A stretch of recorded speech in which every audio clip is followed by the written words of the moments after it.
बिस्मिल्लाहिर्रहमानिर्रहीम। अस्सलाम वालेकुम नाज़रीन, मैं हूँ आम शहरी आरिफ हमीद भट्टी। नाज़रीन, वज़ीर आज़म पाकिस्तान ने एक दबंग फैसला किया है। अब ना सिर्फ अपोजिशन, खबर के मुताबिक हुकूमती वज़रा कुछ ब्यूरोक्रेट के खिलाफ भी नैब का शिकंजा टाइट किया जाएगा। इस सिलसिले में उन्होंने आला सतही मीटिंग बुलाई और पूछा कि हुकूमती बंदे अगर कहीं करप्शन में मुलव्वस हैं तो उनके खिलाफ भी वैसे ही कार्रवाई की जाए जैसे दीगर जिन्होंने मुल्क को लूटा है। नाज़रीन, अगर वज़ीर आज़म इमरान खान से ये काम कर पाते हैं तो यकीनन फिर PDM चकनाचूर नहीं बल्कि निस्त खासी तबाह बर्बाद हो जाएगी, क्योंकि वो एक ही नैरेटिव लेते हैं कि अपोजिशन का एहतसाब हो रहा है, हुकूमत को कुछ नहीं करते। इस सिलसिले में वज़ीर आज़म ने कोरोना के दौरान भी और कहा कि अब मैंने जिसको टाइम देना था दे दिया, अब मेरे सामने सिर्फ और सिर्फ मुझे कारकर्दगी चाहिए। इस सिलसिले में वज़ीर आज़म ने बाज़ वज़रा को बुलाकर आज वीडियो लिंक पे डांटा कि आपकी कारकर्दगी मायूस कुन है। मैंने आपको वज़ीर गाड़ी पे झंडा लगाने के लिए नहीं, अवामी खिदमत के लिए दिया था और आवाम के हकूक़ देने के लिए दिया था। क्या वज़ीर आज़म कहीं अब झाड़ू PTI के अंदर तो नहीं फेरने वाले? अगर वो फेरते हैं तो यकीनन अवाम में उनका इमेज बेहतर होगा, क्योंकि अपोजिशन इसको बहुत तेज़ी से फैला रही है कि पीपल्स हुकूमत मुखालफिन का तरह। दूसरी तरफ पीपल्स पार्टी और नून लीग एक दूसरे के खिलाफ खुलकर आना शुरू हो गए हैं। आसफ अली जरदारी ने नहायत जिम्मेदार ज़राए के मुताबिक मरियम के गैर जिम्मेदाराना बयानात और पीपल्स पार्टी को टांट करने और खुसूसन आज ये बात करने पर कि सेनेट में अपोजिशन का लीडर नून लीग का ही होगा, किसी की हार जीत मैटर नहीं करती, और उसके चंद ऐसे बयानात जिसमें उन्होंने पीपल्स पार्टी को नीचा दिखाने की कोशिश की, अपनी आला क़यादत को तलब कर लिया है और कहा जा रहा है कि आने वाले दिनों में इत्तेहाद अहसन समेत बाहर लोगों को अहम जिम्मेदारियां सौंपी जाएगी कि वो मुस्लिम लीग नून को जवाब दे। और जरदारी ने अपने करीबी हलके से कहा है पीपल्स पार्टी एक इंडिपेंडेंट जमात है, मुस्लिम लीग का कोई विंग नहीं जो इनके इशारों पर नाचे।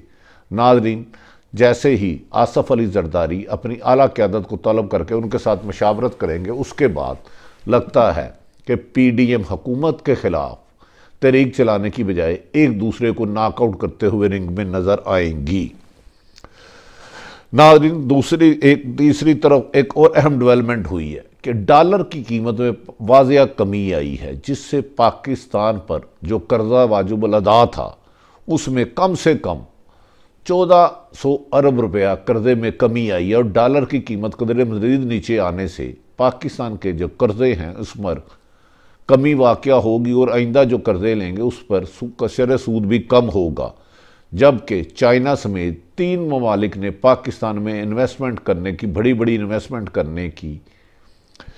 करना शुरू कर दी है। इस सिलसिले में हुकूमत पाकिस्तान से उनके एग्रीमेंट भी हो गए। अनकरीब 200 चाइनीज़ कंपनियां पाकिस्तान आ रही हैं, जबकि सऊदी अरब और कतर ने भी पाकिस्तान में इन्वेस्टमेंट करने की हुकूमत पाकिस्तान से सफारती सतह पर राब्ते किए हैं, जिससे पाकिस्तान में रोज़गार में इजाफा होगा और गुर्बत में कमी होगी। अगर वज़ीर आज़म इन कामों पर काम करते हैं और एहतसाब का काम नैब करती है तो यकीनी बात है पाकिस्तान में खुशहाली आएगी। दूसरी तरफ नैब के ख़िलाफ़ मरियम नवाज़ का खौफनाक प्लान सामने आ गया है। कहा जाता है कि नैब में चंद उनके मुखबर हैं जो उन्हें इतला देते हैं।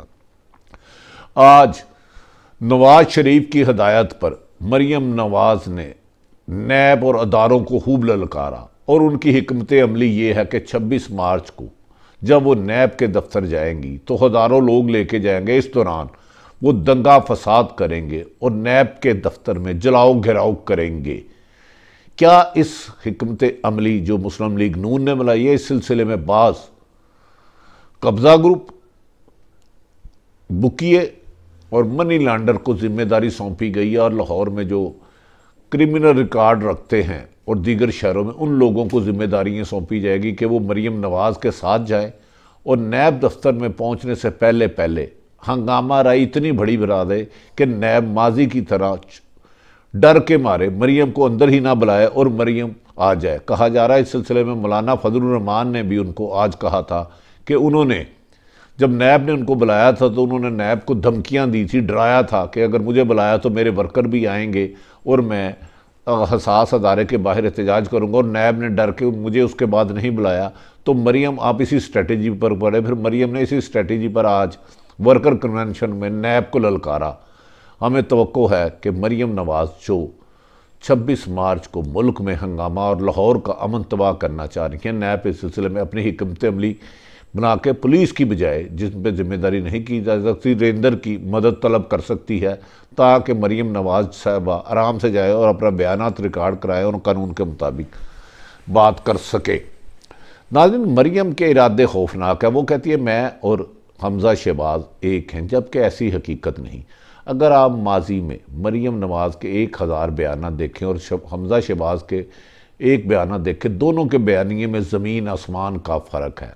यही वजह है कि हमज़ा शहबाज हर आने वाले वक्त में मरीम से अपना फासला बढ़ाते जा रहे हैं और अपनी तनकीद सिर्फ़ और सिर्फ इमरान खान के ख़िलाफ़ रख रहे हैं। दूसरी तरफ जो शरीफ फैमिली में एक बहुत बड़ी डेवलपमेंट हुई है, जिसका आज तक अभी तक बड़ा सीक्रेट रखा गया था।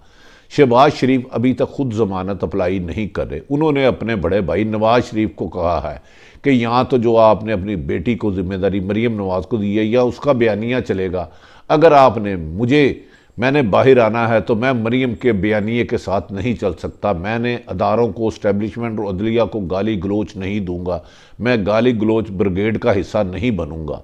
ये अब फैसला नवाज शरीफ करेंगे कि क्या आने वाले दिनों में शहबाज शरीफ ज़मानत पे अगर आते हैं तो मरीम को वो साइड पे करेंगे। शहबाज शरीफ ने ये शर्त रख दी है कि मरीम और शहबाज शरीफ का बयानिया एक तरफ नहीं चल सकता। इसके बाद मुस्लिम लीग नून में खासा इंतशार फैलने का ख़तरा है। नाज़रीन, इस खबर के बाद हमज़ा शहबाज के बारे में भी कहा जा रहा है कि वो मरीम के इस जारहाना बयान और अदारों को ललकारने, चिल्लाने और उन्हें धमकियाँ देने के बाद हमज़ा शहबाज रमज़ानुल मुबारक में उम्रे की अदायगी के लिए सऊदी अरब जाने के लिए हुकूमत पाकिस्तान से या अदालत से ECL से नाम निकलवाने की दरख्वास्त देंगे। अगर उन्हें इजाज़त मिल जाती है तो वो उम्रे की सादत हासिल करने के लिए सऊदी अरब जाएंगे और वहाँ पर कुछ अरसा गुजारेंगे ताकि वो मरीम की बयानिए से अपने आप को बिल्कुल अलहदा साबित कर सकें। दूसरी तरफ शहबाज शरीफ ने अभी तक ज़मानत अप्लाई नहीं की, क्योंकि नवाज़ शरीफ को उन्होंने वादिया पैगाम दे दिया, या मेरा बयानिया चलेगा या मरीम का, मैं उसके बयानिए के साथ नहीं चल सकता। इसके बाद खासी मुश्किलात है। दूसरी तरफ नाज़रीन, आसफ अली जरदारी ने इस बात को सख्त माइंड किया है कि आज मरीम नवाज़ कल की बच्ची मुझे ललकार रही है और कह रही है कि हार जीत मैटर नहीं होती, मुझे तंज कर रही है, और इसका फ़ैसला मरीम कौन करने वाली होती है कि PDM में सेनेट के अपोजिशन लीडर कौन होगा। इस सिलसिले में उन्होंने एतजाज़ अहसन समेत दीगर सीनियर पीपल्स पार्टी की क़यादत को तलब कर गया है और इस सिलसिले में पीपल्स पार्टी के रहनुमा ने बयान भी दिया है कि नून लीग अब ड्रामेबाजी बंद करे। एक तरफ तो हमें फोर्स करती है पीपल्स पार्टी को कि आप फौरी तौर पर असम्बलियों से इस्तीफ़े दें, और दूसरी तरफ खुद कराची में ज़िमनी इलेक्शन लड़ने के लिए पीपल्स पार्टी से मदद मांगती है। पीपल्स पार्टी के सीनियर रहनुमा ने कहा कि मुस्लिम लीग का ये दौरा म्यार अब नहीं चलेगा कि ये बगल में छुरी मारने की रविश को छोड़ दे। उन्होंने कहा यहाँ मुस्लिम लीग फैसला करे कि उसने ज़िमनी इलेक्शन लड़ने हैं, सीटें भी रखनी है, इक़्तिदार भी लेना है और पीपल्स पार्टी को इस्तेमाल भी करना है। इस तरह नहीं होगा। इस सिलसिले में कमर ज़मा कैदा चौधरी मंजूर के बयानात भी सामने आ चुके हैं। कहा जा रहा है कि आने वाले दिनों में पीपल्स पार्टी और नून लीग आमने सामने आएगी, क्योंकि मरीम अपनी निजी महफिलों में कहने लग पड़ी है कि हमें पीपल्स पार्टी की ज़रूरत नहीं, उसका तो वोट बैंक है ही कोई नहीं। पंजाब में तो उनकी कोई 3-5-6 सीटें हैं, उससे हमें फ़र्क नहीं पड़ता। हमने बिला वजह आसफ अली जरदारी को पंजाब में इंट्रोड्यूस कराया।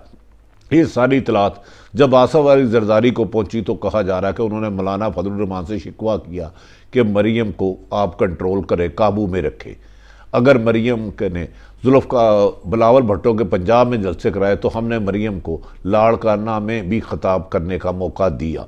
लगता है कि आसफ अली जरदारी और मुस्लिम लीग की रास्ते अलग होने वाले हैं, जबकि आसफ अली जरदारी आइंदा वाले दिनों में अपनी पार्टी को कहेंगे कि उन्होंने इस्टेब्लिशमेंट को हरगिज़ तनकीद नहीं करनी, इसमें किसी भी किस्म का नहीं होगा। दूसरी तरफ पीपल्स पार्टी ने यह वादा कर दिया है कि सेनेट में अपोजिशन आज़म नज़ीर तारड़ किसी भी सूरत हमें कबूल नहीं, क्योंकि वो बेनज़ीर के कत्ल के खिलाफ मुखालिफिन का वकील था। नैब पर जो खौफनाक साजिश की जा रही है नाज़रीन, उसके मुताबिक अगर मरीम नवाज़ को रोका ना गया और नैब ने रेंजर्स की खिदमात ना ली तो 26 मार्च को लाहौर में कोई बहुत बड़ा हंगामा आई और इंसानी जानों का ज़िया भी हो सकता है। अब नैब हुकाम को चाहिए कि डीजी नैब एक अच्छी शोहरत के हामिल है, वो इस सिलसिले में पुलिस पे डिपेंड करने की बजाय रेंजर्स की खिदमात ले लें, ताकि वहाँ पर कोई हल्ला गुल्ला और फितना फसाद ना हो सके और अमन के साथ चल सके। दूसरी तरफ नाजरीन, डॉलर की कीमत मैंने अर्ज़ किया था, इसकी वजह से पाकिस्तान के लिए कर्ज़े आने वाले दिनों में कम होंगे और पाकिस्तान में रिफार्मरी और आयल से रिलेटेड कारखाने लगाए जा रहे हैं, जिससे पाकिस्तान में तेल की खपत जो सबसे ज़्यादा पाकिस्तान में, उसको लेने में भी आसानी होगी। दूसरी तरफ बिलावल भुट्टो की दोनों बहनों ने उन्हें वाज़ह तौर पे कह दिया है कि बिलावल भुट्टो साहब नून लीग की क़यादत से दूर रहे, ये हमारे भाई को इस्तेमाल कर रहे हैं। जबकि आसफ अली जरदारी भी इन ख़तरनाक सूरत पे है। जबकि आज नाकाम विज़िट जो किया मौलाना फजलुर रहमान ने मरीम को मनाने के लिए कि वो यूसुफ रज़ा गिलानी को सेनेट में लीडर बने, उसके बाद आसफ अली जरदारी ने मौलाना साहब को साफ तौर पर कह दिया कि अब 4 तारीख का ऐलान ना करे, मैंने इस्तीफ़े नहीं देने, मैं पीपल्स मुस्लिम लीग नून का सब ऑफिस नहीं बनूंगा। नाज़रीन, कहा यह जा रहा है कि आने वाले दिनों में मियाँ वज़ीर आज़म पाकिस्तान पंजाब के बारे में जो फैसला करने से रुक गए थे, उन पर बहुत ज़्यादा दबाव बढ़ता जा रहा है। जबकि उन्हें यह भी इतलात मिली है कि मुस्लिम लीग नून हर सूरत में उस्मान बुज़दार को जब तक इमरान खान की हुकूमत है पंजाब में चलाना चाह रही है। इस सिलसिले में उन्होंने अपने 3 अहम रहनुमाओं को तलब किया है और उन्होंने कहा कि हक़ाइक़ पता करें कि पंजाब में पुअर परफार्मेंस के पीछे क्या क्या हाथ है। जबकि वज़ीर आला पंजाब उस्मान बुज़दार के करीबी ज़राए कहते हैं कि जिन्होंने उनको पंजाब का वज़ीर आला बनाया था, उन्हें यकीन दहानी कराई है कि जब तक वज़ीर आज़म इमरान है, आप वज़ीर आला पंजाब रहेंगे। नाज़रीन, आने वाले दिन 26 मार्च अल्लाह ताला करे कि बेहतरी से चले जाए। जबकि हमज़ा का बयानिया मरीम के बयानिए से कोसों दूर चला रहा है और शहबाज शरीफ ने अपने भाई को ये रिक्वेस्ट की है कि अगर मैंने ज़मानत कराई तो मैं मरीम के बयानिए के साथ नहीं चलूँगा और आपको उसकी ज़ुबान बंद करनी होगी। आने वाले वक्त में हालात खासे मुश्किलात आ रहे हैं। लगता है कि PDM इमरान खान की हुकूमत तो नहीं गिरा सकी, शायद एक दूसरे को गिराने के लिए अब आखिरी राउंड खेलने जा रहे हैं, जिसमें शायद 11 जमातों की बजाय 1-2 जमात ही रह जाए, मौलाना फजलुर रहमान और मरीम नवाज़। ताहम इसका हमें इंतज़ार करना पड़ेगा। नाज़रीन, अपने इर्द गिर्द रहने वालों की खुशियों का ख्याल रखें। पाकिस्तान जिंदाबाद।